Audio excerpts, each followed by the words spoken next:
Oke, sekarang kita masuk ke menentukan tren ya. Masih ada waktu. Kayaknya ini yang paling menarik ya, Pak. Yang paling apa ya, ditunggu-tunggu mungkin? Ya, kembali lagi, ini kan metode itu kan sebetulnya lebih ke arah benar-benar kita implementasi atau eksekusinya. Hmm, Dan kembali lagi, sesuai dengan urut-urutan tadi yang saya sampaikan dalam sebuah analisa teknikal, pertama adalah tren. Makanya ada istilah internal kita, pada mulanya adalah tren. hmm, Karena tren itu direction, tren itu arah. Vira bisa bayangkan nggak, Vira mau ke Medan, tapi naik pesawat ke arah timur Papua. hmm. Kira-kira nyampe nggak? Enggak. Itulah tren. Direction, arah. Ya, Kira-kira kalau misalkan mau ke Medan, Vira naik ke arah timur Papua, nggak nyampe? enggak. Sebetulnya Bisa nyampe. aja. Karena bumi bulat. Oh, Tapi nyampenya mungkin 3 hari. Kalau Jakarta ke Medan kan 2 jam. ya, Tapi karena salah arah, itu ya. bisa 2 hari loh mengelilingi dunia tuh kan. Nah itulah akibat tidak tahu tren. Nanti keburu margin call. Hmm, Itu ilustrasi. Makanya tren itu pertama kita harus tahu. Nah, eksekusi untuk entry-nya, transaksinya, implementasinya, support and resistance nanti peranannya. Jadi masing-masing tuh punya peranan. Bahwa tren untuk menentukan buy atau sell. Nanti sudah dapat arah, jalannya gimana dong? Pakai pesawat apa, jam berapa, itu support and resistance. Percuma tahu tren kalau nggak bergerak. Tahu arah, tapi diam. iya. Harus bergerak. Tapi jangan sampai menggunakan, misalkan dalam contoh tadi, pesawat yang tidak maksimal. Kan gitu. Perlu dipertimbangkan segala aspek, fasilitas, biaya, kenyamanan, waktu. Nah inilah nanti masuk ke support and resistance, tapi ingat, pada mulanya adalah tren. Itu. Oke. Sehingga itu yang harus bisa dijawab. Sehingga simpel kok. Kalau saya misalkan melatih para alumni saya cuma tanya 3 hal. Major trendnya apa? Sekarang nih, secondary reaction itu sesuai tren atau enggak? Pembalikannya gimana? Sebelum kita bicara pembalikan, tahu dulu menentukan tren. Ada beberapa cara menentukan tren, ini metode. Saya kasih yang paling mudah saja. Mengingat waktu, saya kasih yang menggunakan bantuan indikator. Jadi kan dalam analisa teknikal, saya ulang sedikit, ada yang menggunakan indikator, ada yang tidak menggunakan indikator. Sekarang yang menggunakan indikator dulu. Kenapa? Karena satu, kalau menggunakan indikator itu menjadi lebih mudah untuk pemula kita bicaranya ya, bukan yang sudah lama trading. Mm-mm. Terus kedua, lebih objektif dibandingkan tidak menggunakan indikator. Kita bukan bicara hasil. Maksudnya objektif adalah sama-sama dites 3 orang nih, disuruh menentukan tren. Kalau menggunakan indikator dengan tidak menggunakan indikator bisa berbeda persepsi. Jadi mending pakai indikator. Untuk awalnya, saya nggak bilang tanpa indikator jelek, jangan salah kaprah loh. Hmm, Tapi untuk memudahkan, yang namanya belajar itu nomor satu mudah dulu dong. iya, Masa belajar langsung yang sulit? iya. Kita yang mudah dulu pakai bantuan indikator, kalau udah naik kelas, nggak usah pakai indikator. Oke. Jadi itu Jadi kayak bukan buat jelek ya. guideline aja ya. Betul, supaya lebih terukur, lebih mudah, lebih objektif untuk dipelajari. Indikator yang digunakan apa? Moving average. Simpel sekali. Hmm. Indikator moving average ini nenek moyang dalam tanda kutip hampir semua indikator yang ada. Bollinger, Anda bedah, Anda buka, di dalamnya ada moving average. Ichimoku, ini apa sih? Bollinger Ichimoku, dengerin aja dulu. Telan-telan Pelan-pelan, dulu aja. semua indah pada waktunya, tenang Oke, aja. telan dulu Akan aja ya. paham, telan dulu aja. Ichimoku di dalamnya moving average. Stokastik dalamnya moving average. MACD, MA itu singkatan dari moving average. Jadi saya sampaikan yang basicnya, yang nenek moyang dari semua indikator, yang disebut dengan moving average. Balik lagi. Ternyata moving average ada jenis-jenisnya lagi nih, Vira. Hmm. Ada yang simple moving average, SMA, atau MA saja. Ada exponential moving average, EMA.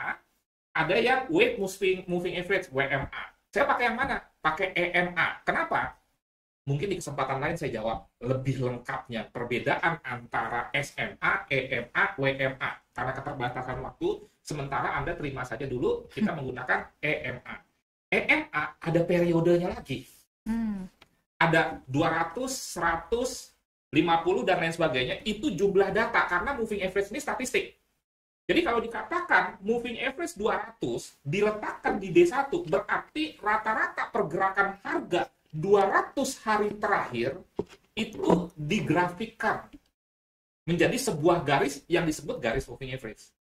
Jadi Anda harus tahu, moving average 200 itu maksudnya apa sih? Ada 200 data. Sekali lagi ini bicara statistik. Makanya pendekatan indikator, dia disebut pendekatan modern karena menggunakan statistik dan matematika. Dan kalau dibuka bisa bikin kita pusing. Makanya disajikanlah dalam bentuk garis. Simpelnya, supaya ingat, tips. Merah, kuning, hijau di langit yang biru, plus pink. Merahnya tuh 200, kemudian kuningnya tuh 100 data berarti. Kemudian hijaunya tuh 50, birunya 10, dan yang pink ini 20. Ini candlestick. Kalau umpamanya candlestick ini relatif berada di atas semua EMA, dan EMA paling kecil, EMA 10, paling atas di antara EMA lain, maka trennya bullish. Kebalikannya, kalau closing candle di bawah semua EMA, kemudian EMA 10 paling bawah, maka trennya bearish di semua time frame.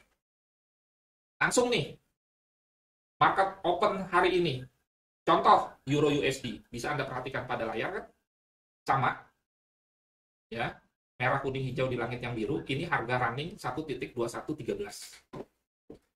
Dari mana angka 200-100 quotes? Itu riset. Karena tidak ada standar periode berapa yang digunakan. Cuma biasanya untuk jangka panjang, orang tuh sepakat 200-100. Menengah dan pendek itu mulai terjadi varian-varian. Jadi boleh pakai EMA berapa saja sih, tinggal didukung data aja. Ini udah mulai masuk matematika statistika ya. Jadi sekali lagi, kalau Anda perhatikan singkatan dari moving average, kata-kata average itu berasal dari mana? Statistik. Nilai rata-rata kan, ada 10 orang ujian matematika. Orang pertama dapat 7, orang kedua dapat 8, nilai rata-ratanya berapa? Itulah average. Ada 10 period, 10 hari, closingnya dijumlahin dibagi 10, simpelnya begitu. Itulah moving average.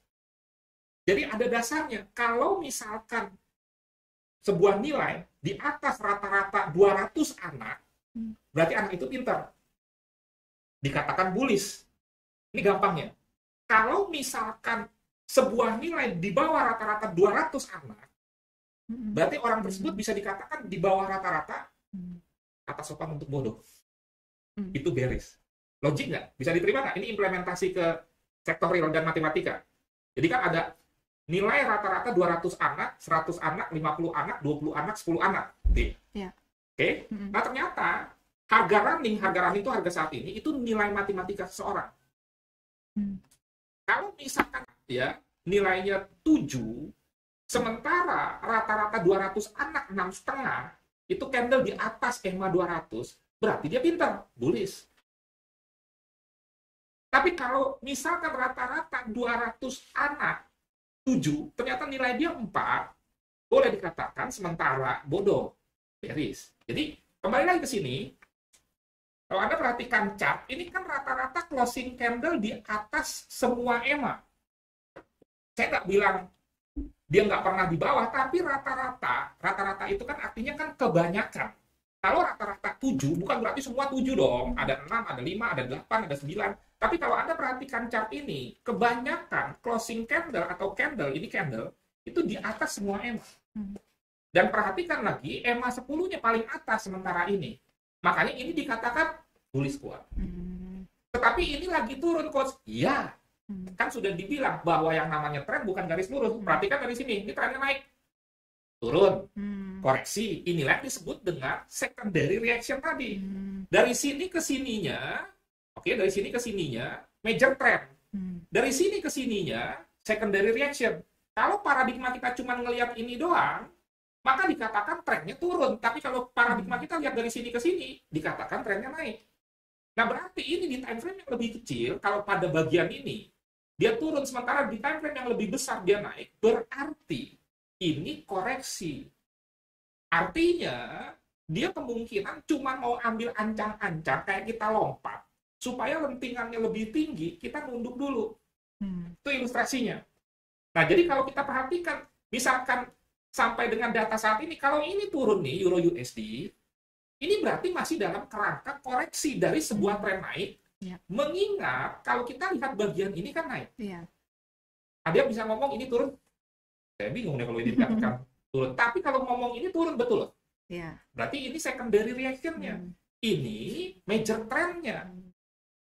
Nah, ini kalau dia turun, kesempatan kita untuk buy on low. Buy on low-nya sampai mana? Nanti itu peranannya support and resistance. Buy-nya di mana? Tapi paling tidak sampai dengan saat ini kita tahu bahwa satu, major trend Euro USD naik. Dua, saat ini sedang terjadi koreksi. Artinya, secondary reaction-nya tidak sesuai dengan major trend. Dan itu peluang. Kalau misalkan yang masih newbie melihat penurunan itu dia frustasi, aduh gue mau buy dia turun. Yang newbie. Kalau profesional senang. Saya mau buy dia turun, berarti saya bisa mendapatkan harga yang lebih rendah. Kira-kira kalau proses pembalikan tren di D1 menyambung yang tadi dari bullish menjadi bearish. Ngomong. Ribet ya. Kurang kopi. Kurang kopi kayaknya. Tapi emang ini sih, kalau buat saya pemula ya, dengan penjelasan Pak Nofri sore ini ada gambaran lebih jelas sih Pak. Gambarannya? Iya. Kan gini ya, kalau untuk pemula, tugas saya sederhana kok. Pertama, menyadarkan orang bahwa trading itu ada ilmunya. Bukan hanya sekedar asal buy atau asal sell. Sehingga saya menolak keras, sangat tidak setuju kalau dikatakan trading itu judi. Saya nggak rela. 16 tahun saya belajar analisa teknikal fundamental. Kasarnya lu enak aja ngomong judi, lu yang bikin judi. Dan yang kedua, membangun minat. Oh ternyata bisa dipelajari ya. Sekarang kalau orang positif, seharusnya kan tanda tanya, kok asal buy asal sell aja sih dasarnya apa? Itu kalau orang positif dong. Kan gitu.